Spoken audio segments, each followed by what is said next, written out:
गांव के छोटे से कोने में धूल भरी गली के किनारे बैठा एक लड़का रोज अपने पिता की चप्पलें सीने में मदद करता था। उसका नाम था आदित्य। पिता मोची थे और गांव में फटे पुराने जूतों को जोड़कर ही घर चलाते थे। गरीबी इतनी थी कि कई बार रात का खाना भी ठीक से नसीब नहीं होता था। लेकिन आदित्य की आंखों में भूख से बड़ी एक और प्यास थी, पढ़ाई करने और जिंदगी बदलने की प्यास। वह जानता था कि अगर सोच बदली तो किस्मत भी बदली जा सकती। हर सुबह पिता आवाज लगाते, आदित्य स्कूल जा, लेकिन लौटकर दुकान पर भी हाथ पलटा।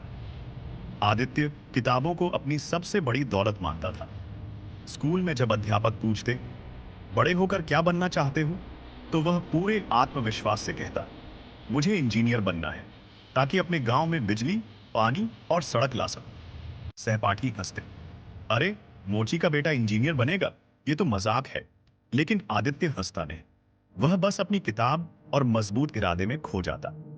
आदित्य का संघर्ष आसान नहीं था। किताबें खरीदने के लिए पैसे नहीं होते थे।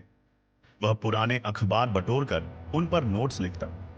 रात को बिजली नहीं रहती तो वह मिट्टी के दिए की रोशनी में पढ़ता। कभी भूख से पेट दर्द करता तो पानी पीकर सो जाता। पिता अक्सर कहते, बेटा हमारा काम तो यही है, पढ़ाई में समय मत गंवा, मुझे दुकान पर मदद कर। लेकिन आदित्य का दिल कहता, पिताजी यही तो हमारी गलत सोच है। अगर हम सोचेंगे कि हम बस मोची हैं तो हम हमेशा मोची ही रहेंगे। सोच बदलो, जिंदगी खुद बदल जाएगी। गांव में एक दिन सरकारी अधिकारी आए।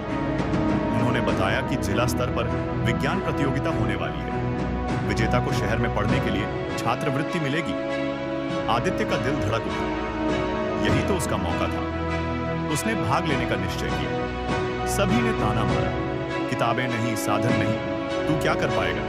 लेकिन आदित्य ने हार नहीं मानी। उसने पुराने टीन के डिब्बे, टूटी तारें और कबाड़ से एक छोटा सा पवन चक्की, विंडमिल बनाया, जो हवा से बल्ब जलाने लगा। प्रतियोगिता का दिन आया। सबने अपने अपने महंगे प्रोजेक्ट दिखाए। आदित्य का साधारण सा मॉडल देखकर लोग फिर हंसे। लेकिन जब उसका पंखा घूमकर बल्ब जलाया तो सबकी आंखें चमक उठी। जज ने सराहना की मगर बोले, आइडिया अच्छा है पर यह अधूरा है, और भी मेहनत करनी होगी। आदित्य की उम्मीदें टूट गई। वह रोते हुए घर लौटा। लगा जैसे किस्मत ने फिर मजाक किया। तभी उसकी मां ने उसके कंधे पर हाथ रखकर कहा, बेटा गिरना हार नहीं है। असली हार तो तब है जब तुम उठने से मना कर दो। याद रखना, कभी हार मत मानो। आदित्य ने मां की बात को दिल से लगा लिया। उसने ठान लिया कि अब और मेहनत करेगा।